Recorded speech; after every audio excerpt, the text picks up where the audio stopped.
On podcast. It's the Sutton Podcast. And there it is! Sutton United of the GM Vauxhall Conference have put out First Division Coventry City, winners of the FA Cup themselves less than 2 years ago. And what a moment to enjoy for the fans of this Surrey side. They've had their moments before, but never one like this. But the whistle goes down. Delight for Sutton United. Sutton United, the National League, are through to the last 16 of the FA Cup. No longer English football's perennial non-league club. A 123-year crescendo reaches a new peak for Sutton United, who are promoted to the Football League for the first time. Hello and welcome to another episode of Sutton United Talk Time on podcast. You can find us on all the social medias at Sutton Podcast, where we'll be glad to chat and say hi. Joining us today, last minute rescheduling, was fantastically Mark Frakey jumped in to help me out. Unfortunately, there was a few issues with the download file, and he does sound like a robot at various points in the conversation, but it's definitely worth persevering with if you can. And here's Mark now. Hello Mark, how are you? Hot. Like everybody else. Like everybody else. Yeah. Absolutely. So we're going to have a quick chat about yesterday's match. Yeah. Obviously, we were all really, really warm and hot, and you were standing around doing your car park duties early doors. Yeah. I was enjoying an ice cream. How was that? Well, the car park was okay because I was under the shade of trees. It's when I came out, ventured out of it off that you suddenly realise it. Big cheap Panama hat on as well, which helped. Absolutely. And that someone reckoned it looked nice, a good hat, but if they knew how cheap it was, they would, it weren't one of those 30, 40, 50 jobs, I could promise you. No, yeah. I remember when I worked in men's retail, the definition of the Panama hat was the one you could roll up and fit into like a cigar tube type thing. I think that's what you're supposed to be able to do with it, and I was like, I've never seen one of them in my life, but okay. But onto the match, when the sort of teams were announced, were there any sort of surprises for you, or Alistair Smith not starting, and Harry starting because Alistair's been in the team, and that but sometimes you need to change things around, refresh it. And I thought Harry had a really good first half. Yeah, he was really, and I thought he was possibly our best player in the first half. So fair play. He got out there, did his job. Yeah, absolutely. I mean, I had thought Kobe would make it, but a very able deputy in Joe. I watched Matt's interview, and I just get inkling from Matt. Thing doesn't say rather than what he does say, and I just thought, no, he's not playing. So I wasn't totally surprised. But Joe did really well at the back. I know he's played there before for Bromley. I don't know if he played in a 2 or a 3 at Bromley there, but he did really well. But they were a typical. I don't know. I would say typically set up like National League really, because they're big. All their back four are big, and everybody else was like good footballers. Yeah, most of them. Yeah, and I thought they were a decent side. Barrow, why they started well. We first off because we really went at them. I was talking to a few of the guys, like, we can't keep this in that heat, and second half we couldn't, and that's fair enough. That's not criticism. That's it's a play of life. You just couldn't keep around like we were in those conditions. So so it's disappointing got the lead at half time. Yeah, it was ridiculous just even standing there watching it.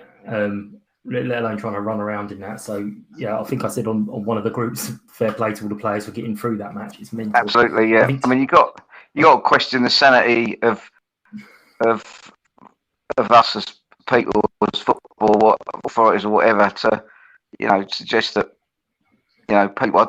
I know they're young, they're fit, blah blah blah, and that. But to go out and play in that sort of heat, and obviously we saw young Jack Rose, ironically a goalkeeper who would run around so much, but maybe the heat was more concentrated on his body as a result, and not having to go off because he didn't feel great. So yeah, absolutely. Fortunately, it was only one player as far as I'm aware. Yeah, and Topi said that after about 2 minutes of running around, he just couldn't swallow because there was nothing there. There was no saliva. Yeah, I saw that interview. For players he hasn't got a lot of experience in interviews playing at this level, so he did a really good job there. Yeah. He's in the 2 interviews I've seen, he's definitely warmed us to him. He's really, really, really nice guy. Yeah, I haven't actually spoken to him yet, but he's a really nice chap. I believe he's a local lad as well. So he is, yeah. I did ask him today. I haven't had a response yet. I did ask him today how his parents were feeling when he got home after telling them not to go to the match. So he's not responded. I'm not reading too much into that yet, but if he's still missing after tomorrow, we might have to question. But onto the match itself. Obviously, it's difficult conditions for both teams.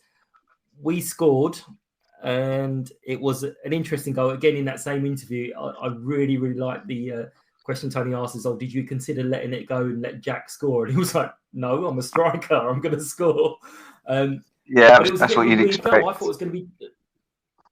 Yeah, I thought it was going to be ruled out because usually when a goalkeeper is even touched... The reaction, you just look at the reaction on the highlights of their players and goalkeeper, and they weren't having a go. Yeah. Oh, God, have we let that in? They weren't having a go if go. And with them either, but what I could see a few of them.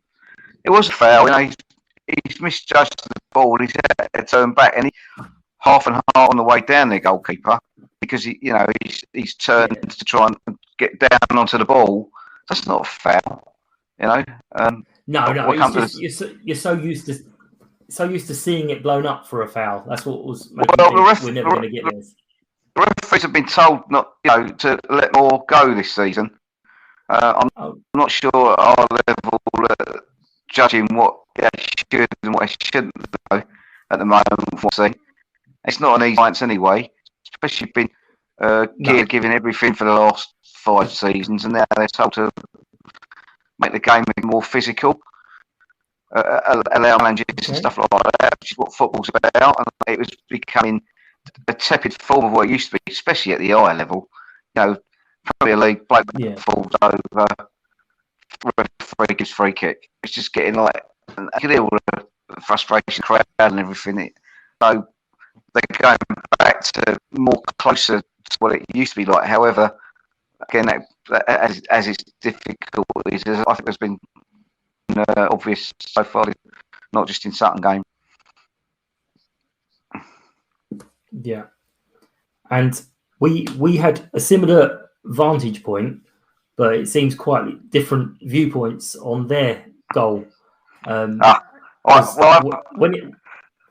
had a perfect view, Mike, and anyone who's standing on what we call a curve, i.e. the mound stand, that Brad touched that. All right, he definitely got a touch to that. Well, I didn't, and I believe I didn't think he did because I was. Well, he did. Well, you were standing on there as well. Okay, he touched it, and I thought, God, we've done it again. Yeah, that's what I thought. I thought, how can he let that bounce over him so badly? And I was a little bit. Oh, great! There would have been no controversy then.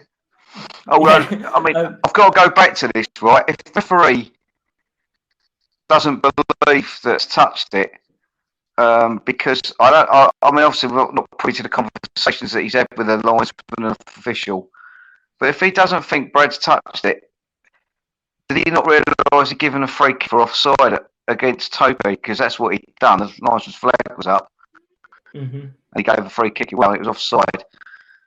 Someone Barrow forum suggested that he didn't raise his arm to indicate indirect, which is if he didn't, it's another feeling of his, of one of God knows how many for both sides. And maybe the heat got to him, but he was bloody awful. Anyway, if he doesn't fix touched it, he should be giving the goal anyway, because it's an indirect from the free kick. He could have, if he didn't think, obviously he didn't think Brad House touched it because he come back off the pitch and disallowed it. So he didn't see the touch. I mean, I'm not saying it was a massive touch like some people are, like their manager is. Because he's saying, I don't think there was much deviation in its passage of travel at all, but I think there was a touch. If it was as blatant as Pete Waltz reckons it was, we wouldn't be having this conversation about whether he did or not.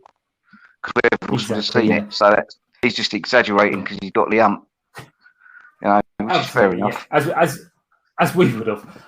But yeah, so we've got our first win on the board. Season's off and running now. We're doing better than we were last year. Everything's rosy.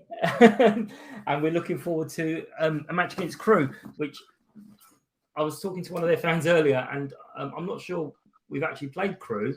Well, certainly not that often, because Crewe is the kind of place you go through.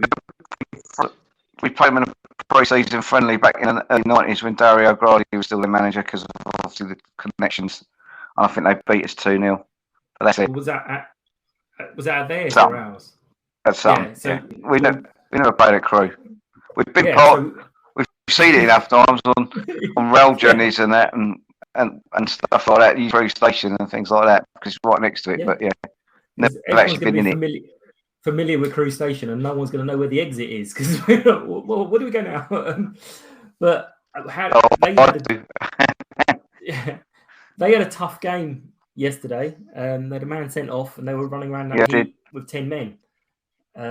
So what are your thoughts and hopes about ahead of that game?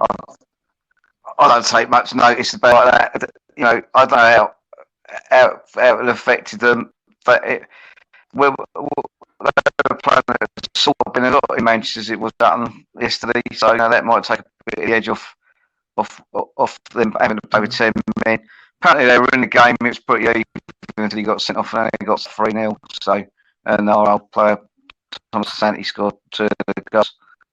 I don't know. I don't think it has any bearing, honestly. I mean, as I said, they're fit young men. I don't think that's got any anything on it at all. How much the loss of the player to them is a different thing, and I don't know enough about Crewe, Alexander, team, squad, etc. to have any comment worth listening to on that. So I won't bother. So, what would your prediction be for that? Predictions, like I'll never do predictions. The last time I did a prediction was in many years ago. We were on a big man in the league, and they had a betting thing there, and I went for 2-1 with Mark Watling goal, and we got beat. But Scott Toll, who played at Benstead, was outstanding that day. You know, we got a point out of it, but we didn't. And that was it. I don't predict. All I'll say is it's because they've had a good start yesterday. They've come down a bit of I think they're a little bit yo-yo-ish, not like Fulham or Norwich, but they at times. They still got lots of fees under Grady, a lot of good players, including David Platt and that. There'll be a football inside. They like to get the ball down and play. If that's still the way their club goes now, so it'll be interesting. But anyway, game I'll be out with a point to see mid game. Okay, well that wraps it up. Thank you very much for stepping in last moment, Mark. That's really appreciate it. I know my eyes look like I was asleep, but I'm not. It's just I'm looking at the screen and they sort of close up, and I haven't got my glasses on. It's all right. They can't see you. Don't worry. Sorry, they can't see me. They can't see you. That's just me. Oh, thank Christ for that. Right, bloody horror, Rocky Horror Show. Yeah. All right, and earlier on, I caught up with Stuart from the Railwaymen Podcast, and here's what he had to say about the game. Thank you for taking the time to listen to Sutton United Talk Time on podcast, the Sutton Podcast. If you are new to the show, hello, and you are very welcome.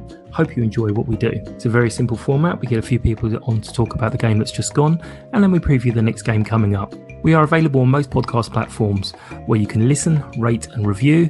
If you find that we're not on your preferred platform, please let me know and I'll sort that for you. If anyone would like to support the podcast, you can find out how with more information on the website, which is www.suttonpodcast.com, and there's a tab where you can find out how to be a guest as well. Please find us on Facebook, Twitter, Instagram and TikTok with the username @SuttonPodcast. Every like, follow and share is really appreciated. Hope you enjoy the rest of the show. Thank you. And joining me now is Stuart from the Railwaymen Podcast. Hello, Stuart. How are you? Hi, mate. Yeah, good. Thanks. Thanks for asking me today. No worries. So your podcast has been going a little while now, or? We've just started our third full season. We did a few with the COVID shortened season when obviously we were promoted to League Two. That sort of gave us the idea to get started then because I wanted something to celebrate the promotion. There wasn't anything really out there.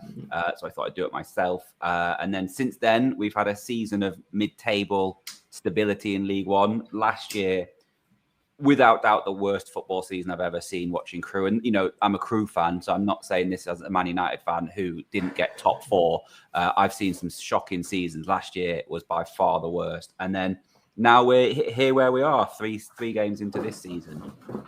Right. So the Railwaymen is obviously a play on the fact that the railway line changes over at Crewe. And this is something that a lot of Sutton fans have mentioned. They're looking forward to the game because they've not seen us at Crewe. We pass through Crewe quite frequently. Yeah, we've not been there. Yeah, everyone's been to Crewe, probably to change trains. But unless you're playing the football team, I don't want to disparage my hometown. There's not a great deal that will keep you there. Although, you know, they are aiming for city status, and there is a campaign to get Crewe as the new home of the railways. They're up against some stiff opposition, I think, with York and a few others. So yeah, if anyone listens and associates Crewe with trains, then get voting for Crewe as the new railway home of the UK. Perfect. That is a great plug. So not even being paid for that. I know, it's shocking, isn't it? Things we do for exposure. So you mentioned your poor season last season, but where do you, as a Crewe fan, I mean, as a Sutton fan, I kind of still see us as a non-league team, and we're non-league, just happen to be playing in the Football League. Where do you see yourself as a Crewe fan? Where do you kind of see Crewe sitting naturally in the league? It's a good question. My teenage years were spent at the same time as the glory years, as I like to refer to them, the Championship, where we spent, is it 8 out of 9? It was 8 out of 9 or 9 out of 10 seasons we were in the Championship, with one season back in what is now League One, but we finished second and got promoted. So without a doubt, those are the best years of being a Crewe fan. And I was lucky enough that those years coincided with when I started going with my dad, and then my mum came along as well. And then I got a season ticket with my mates, and it was before we all went off to uni. So it couldn't have been timed any better for me. But do I think Crewe are a Championship team? No. That, you know, we overperform though. That, you know, there's a reason Dario Guardi, you know, someone Sutton United fans will know well, is held in such high esteem. I don't think we're a League Two team. I think we're a lower end League One team in terms of all the things you can look at: fans, history, stadium. A big plus for us is the academy. All of those things that don't really matter because football is 11 people against 11 people on a pitch. But if you look at all the things that don't matter and what makes a club, I think we are a lower League One club. How historically, though, before my time, we were very much a League Two team. You know, we were 23rd, 24th, 23rd for a long time. Luckily, before automatic promotion and relegation came in. So older fans would probably say League Two is where we belong. Maybe, maybe not. I would say League One is where I think is Crewe's natural home. Yeah, perfect. And that is also a nice, wonderful warning to a lot of Sutton fans who've joined us over the last 11, 12 years, where it's been just great times. And we keep saying, nah, it's not always like this, boys. You do lose games every now and then. So tell us a little bit about your podcast. Is it a podcast and a website, you said, or just... It was a podcast. It's now a podcast with a website as well. We are aiming to get something new from fans out every day. For example, we're speaking on Sunday, so the thing we put out today is the match report from yesterday. I'm not sure how popular that's going to be, considering yesterday's game ended in a 3-0 defeat, but I think people tend to like tragedy more than success, so maybe people will read it just because of, I don't know, a morbid factor. But yeah, it was something that one of the guys who comes on the pod suggested to me. I hadn't really thought about it. I haven't got time, to be honest with you, to start a website, but he said he was going to take all that on, do that side of it. I could carry on with the podcasting, and it just gives Crewe fans a voice, and that's basically what I want. There's nothing worse than me coming on and telling you my opinion every week by myself. Yeah. So I try and get 3 people on every week who'd seen the game, try and rotate it as much as I can to give everyone the opportunity. And then this website is an extension of that, because some people might have really, really valid points, but the idea of going on a podcast and speaking for an hour terrifies them. But they might like the idea of sitting down by themselves, writing an article about what I've seen, what I noticed, and all of these things. So it's an extension of Crewe fans having a voice. Without tooting my own horn, we've built up quite a good fan base. We've got quite a good level of people that come to us because they know that what they're going to get is hopefully reasoned, logical. It's not hyperbolic. It's somewhere where people can get good content. I hate the word content, but good content from about Crewe. We haven't got anything. The club does what it does, but it's still the official club. They're not going to put out and oh, he was a bit shocking today, maybe we need to get a new player in. They can't do that, but we can if we need to. Not that we do it all the time, but we can. Yeah.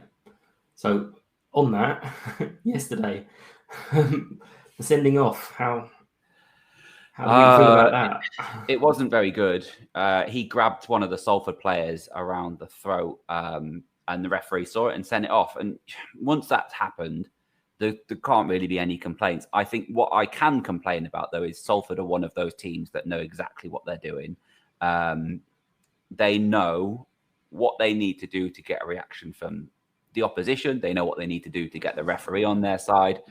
And it's not really a complaint because it's a game of football and we all know it happens. But I wouldn't be happy watching that. I know that they can sit here and say, yes, but we have 3 points and you didn't get anything yesterday. We've also got a striker now who's going to get at least 3-game ban because, he's sent off for violent conduct, grabbing someone around the throat. But yeah, it wasn't good yesterday. If I'm completely honest, it's the first time I've struggled to sort of stay with the game. My mind was wandering in that second half. 3-0, boiling hot day. The players are struggling. There was no way we were back. And if I wasn't recording our podcast, there's a possibility I wouldn't have watched till the end. Well, for us, obviously, we're watching our game and it's coming through. Crewe are down to 10 in this heat. That's wonderful. That's good news.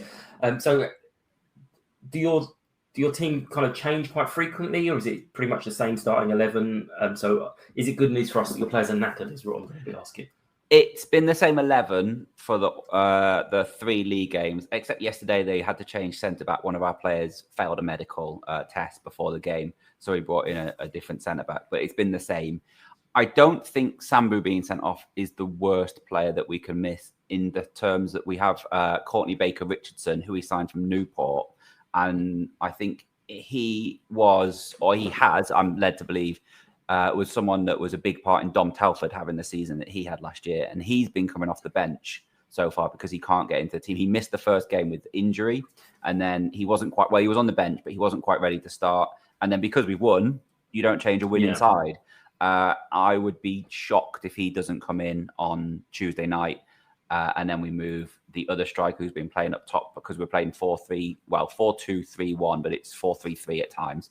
Dan Adji, I'd be very surprised if he doesn't move out wide, and Courtney Baker-Richardson is the main striker. So that would be the change. Alex Morris, the manager, he might make other changes depending on what he thinks needs to happen. But again, referring back to our podcast, we've just been saying that Crewe's first 11 looks okay. We look good enough to compete in this league. If you scratch the surface and put in some of those reserve players as substitutes like we did on Tuesday night against Grimsby in the Cup, they are not good. It's a very weak squad. It's a good first team, but it's a weak squad. And that, I think, is slightly concerning. So what would be, obviously you got relegated last year. It's not always the worst thing in the world. I know lots of people don't like it, but sometimes that little bounce back up can be really, really rewarding.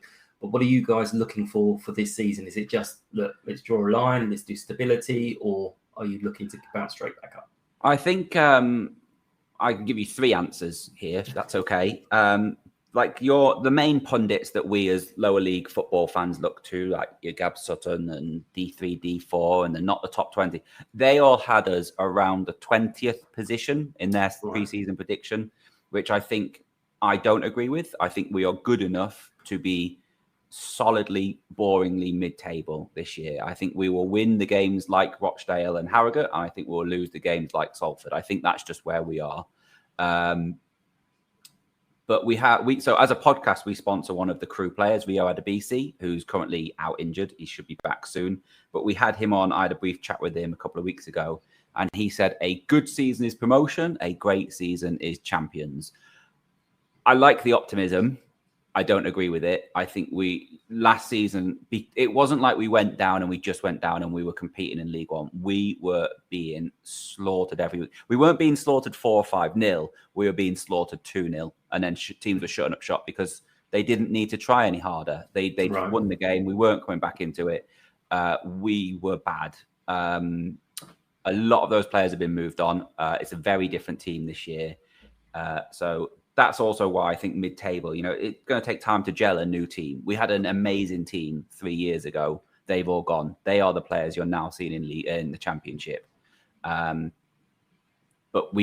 as a club, we've got to move on from them. We can't keep talking about how good they were. We have to start talking about how good the new crop need to be to get to their level, or how to get to that level. Perfect. And for our game on Tuesday, what are your thoughts? Do you think you're going to beat us? Or? I hope so. I really want us to have learned from the sending off on Saturday. I think Salford came with a plan to bully us, to get us agitated, to wind us up, and I'm a bit worried that we're going to have 2 games in a row with Sutton on Tuesday of you guys just basically doing things like that better than we do. If we can keep on top of that, I think we have got good players, we've got good forward players, we've got a good midfield. So let's be positive and let's go with a 2-1 home win. Okay, fair enough. Important questions now. Does your mascot come to the away end so one of our fans can get their picture taken? I'm not sure. He used to. Maybe. I'm going to ask someone else and I'll get back to you on that. We'll get a request in for that. Yeah, I I don't actually attend the home. I live in a different country. So I watch it all on iFollow, and the guys that come on the podcast, they all have to go to the game. I was at the Harrogate game 2 weeks ago when I was back in England. I'll be honest with you, I only got into the ground 5 minutes before kickoff because I was catching up with a lot of people I hadn't seen. So I don't know the answer to that. No, don't know the answer. Okay, that's fine. Francis, you'll have to find out. But he's Gresty the Lion, but he's actually, he's called Gresty the Lion. It's definitely a monkey suit that they picked up the wrong one. So it's something to have a look for that's when the away fans get there. I'm sure he will. He's always been nice and friendly. Fair enough. Perfect. And the just as important question, where's good places for the Sutton fans to catch a drink before the game? So there's lots on answer this. Nantwich. Well, no, I know this. This bit I do know. There's Nantwich Road, which is just outside the state. So Crewe, I don't know if you will know, but Crewe's ground is one of the closest grounds to a train station you'll ever see. You come out the station. Everything in Crewe is near to the train station, isn't it? No, the town centre is annoyingly far away. But yeah, if you come out the train station, turn left onto Gresty Road, you're at the stadium. But if you turn left out the station, you are on Nantwich Road, and that is just bars and fast food. So you will find some of that. I think the corner bar, which is literally the first one you'll come to, is normally the one where the away fans go to. I don't think you'll have too much of a problem getting a seat in. Well, maybe get a seat might be too far, but getting in to there on a Tuesday night will be too much for an issue. So yeah, I would say head to the corner bar. Excellent. Well, that is brilliant. That's all I've got really. obviously, apart from the 180 minutes through the season, wish you the best of luck and hope it's a good season for you guys. And I'm sure we'll speak soon. Cheers, Mike. Thank you. No worries. Thank you. United!